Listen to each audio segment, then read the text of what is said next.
Welcome to Herbally Yours, an adventure into the world of natural medicine. Here is your host, Dr. Ellen Kamai, the natural nurse who will help you take the leap to ultimate wellness.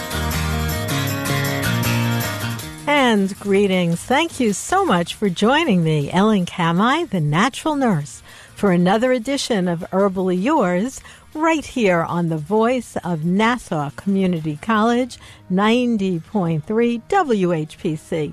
Herbally Yours brings you the latest information about the many facets in the world of natural living. And as you know, listeners who have been with us such a long time, I do travel the country and, in fact, around the world, lecturing at conferences. And coming up is the United States Psychotronic Association Conference. And if you're interested in learning more about that or that group at any time, you can visit naturalnurse.com and go to calendar.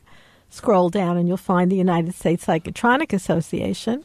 And why I'm bringing that up is because of the topic we'll be discussing today with our guest, Jennifer Gehl. Jennifer combines her music education and her master's of health sciences along with her background in energy medicine, including Acutonics, Chinese medicine, astrology, and yoga. She integrates this knowledge to inspire new awareness of ancient medicine. Her book is The Science of Planetary Signatures in Medicine, Restoring the Cosmic Foundations of Healing, also written with a medical doctor, Dr. Mark McCosey. So this book outlines the connection between human health and cosmic science. Thank you so much for joining us today. Thanks for having me, Ellen. I appreciate it. Well, I'm glad you were able to be on the show. And we're going to take time to actually go back in your background and what led you to have an interest in this kind of esoteric topic. Well, my journey, as I'm sure many people can relate to, was a zigzagged approach, Yes, as you mentioned, background in music, and it was actually as a teenager that I became very fascinated with planetary energies through the language of astrology. And so let me just stop you there. So astrology was sort of your first entry level? Yes, astrology was, like I said, first music, then astrology. And the thing about astrology for me that I found so healing, deeply healing, especially at that tender adolescent age, is really understanding myself and seeing myself through a universal mind, the intelligent wisdom, that divine wisdom that knows all things, knows all people. In fact, what I learned in catechism became visceral for me when I learned about myself through the language of astrology.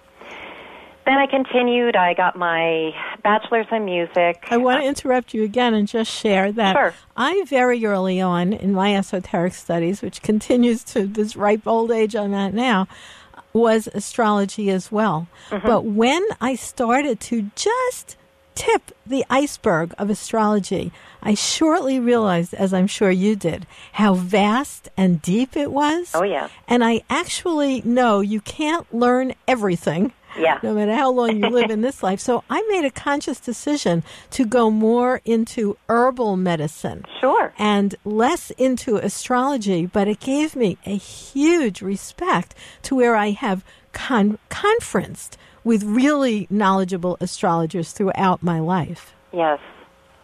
Well, I love that because what I address in my book and what I would encourage and hopefully inspire listeners and readers to pursue is this connection that there is between plants, Plants, and planets.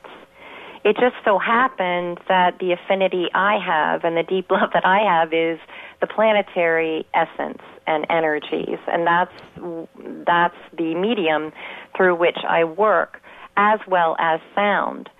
So after college, I became very interested in the energy therapies, healing touch, Reiki, and looking for ways to combine the sound with the energy work. And so, like I said, zigzagged approach, but eventually my path led me to an acupuncture school, and I was working there and receiving acupuncture treatments. I became enthralled with the system of Chinese medicine, and I came to learn about the system called Acutonics, ACU for acupuncture, tonics for the tones that are used. And when I discovered that these tones employ and are calibrated to the planetary frequencies, that was, I can't even tell you what a godsend it was. Literally, truly an answer to prayer, because, I was feeling so compartmentalized up until that time, part musician, part astrologer, and now lover of Chinese medicine, and wondering how the heck I'm going to integrate all of them. And there was Acutonics. So that's how I came to be doing what I'm doing. Well, I love that the name of your book is The Science of Planetary Signatures in Medicine. Yes. That's very profound. Thank you. Well, I have to credit the publisher Inner Traditions, because the original title was actually going to be Bringing Planetary Medicine Down to Earth. That's good, too. And that's the concept of it. Really, I hope to inspire in people the knowledge and the awareness that, just like you with herbal medicine, want to inspire people to get to know that language and what the natural plant medicine has to give to us in terms of healing.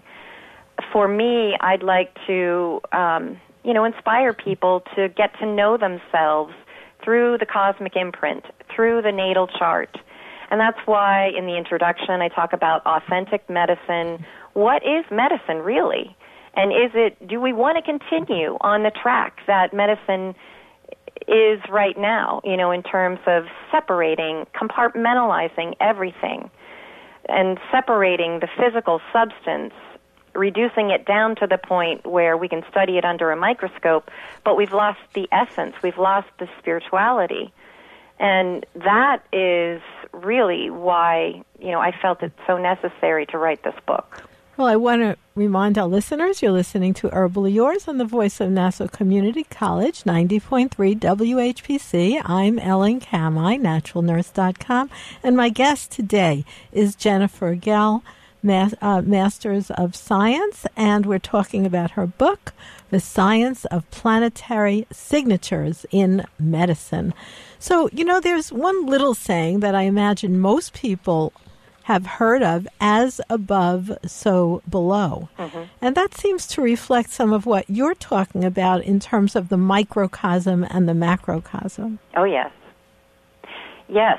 So medicine, prior to Hippocrates and up to the time of Hippocrates, was known as Hermetic medicine. Hermetic stemming from Hermes Trismegistus. And it is this mystical historical figure who taught the as above, so below concept. And it's also as within, so without. And so, as you said, the microcosm reflecting the macrocosm and vice versa.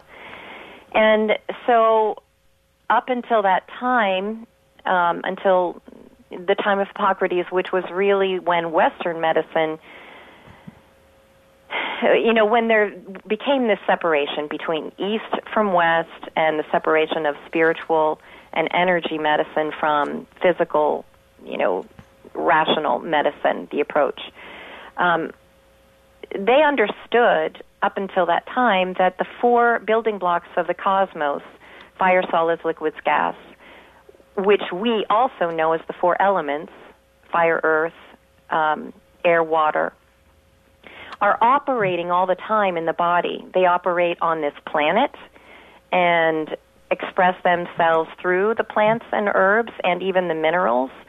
but they also express themselves in the physical being, the physical organism, human anatomy. So there was something called humoral medicine, the four humors, which is hot, dry, cold, hot, cold, dry, and moist. And then they combine to create the different climates in the body, if you will. Same thing as, on Earth, and that's how we get the four seasons. That's how we get, even in the greater cycles, the Ice Age,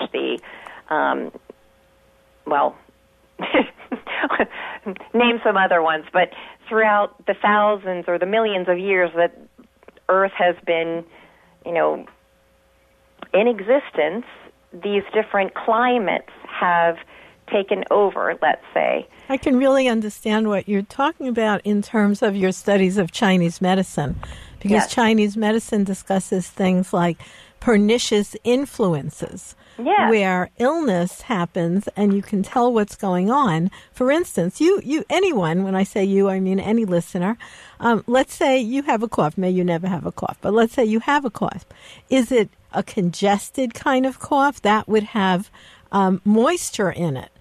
Do you also have a fever? That would be called a hot, wet cough. Or is it the kind that's very scratchy? So that would be dry. So they really, really look at that, all those influences within the body and its expression, both in health and disease.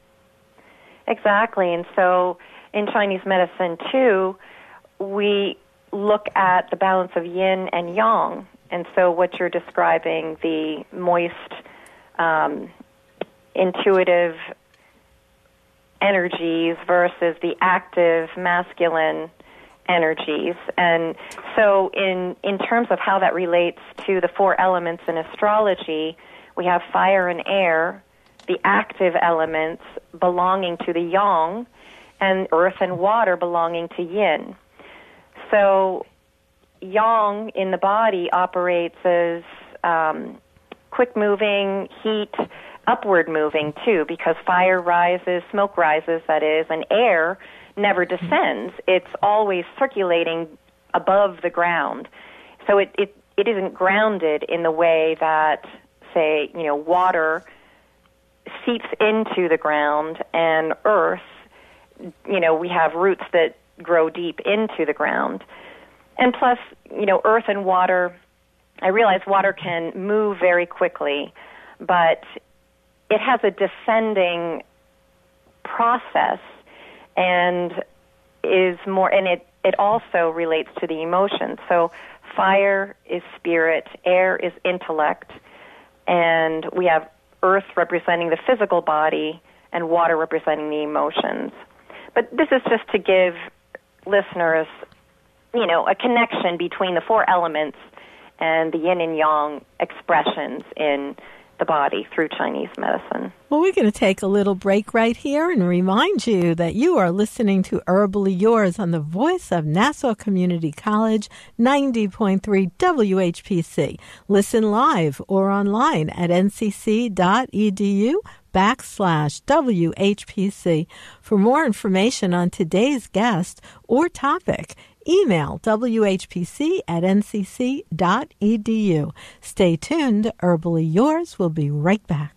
90.3 WHPC reminds you that you don't have to be perfect to be a perfect parent. There are thousands of teens in foster care who will love you just the same. There are thousands of siblings in foster care who are waiting for an adopted family. There are 108,000 children and youth currently waiting in foster care for permanent families. For more information on how you can adopt, go to adoptuskids.org. A message from the Ad Council and the voice of Nassau Community College, 90.3 WHPC.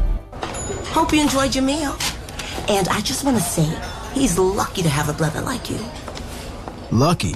Caring for my brother is far from easy.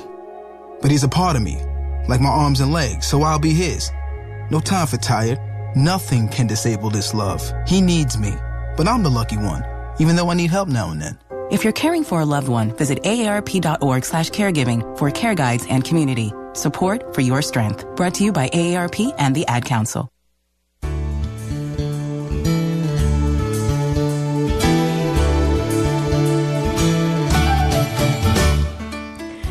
And welcome back.